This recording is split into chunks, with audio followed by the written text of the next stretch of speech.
Hello, we're going to make a really short video showing you the basics of animating in Blender with keyframes. Recommend switching to the animation workspace. It has a camera that's set up so you can see at all times what is going on, what the final render will look like, and on the bottom there is a timeline that we can add different keyframes on. I am going to add a keyframe. You can right click on an object and insert keyframe. The shortcut for that is I. And I'm going to pick location and rotation, so it's going to have keyframes for any position and rotation for this object.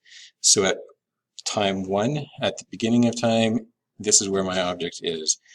Next, I'm going to pick a new time, and I will say at frame 40, maybe I want it to be in the exact same spot, and it's going to do something between. So I can press I, location, rotation. It's in the same spot. And then I'll go back, pick another point in time, frame 20. I can move it. So we'll move it with this tool. And at frame 20, this is the position. Maybe I want to rotate it as well. This is the rotation. And press I, location, rotation.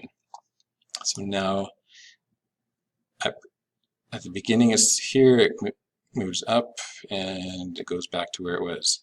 So that is the basics. You can pick a point in time, so point in time, move it to where you want it to be, press I, location, rotation. Now that is the animation sequence that's going on. Good luck.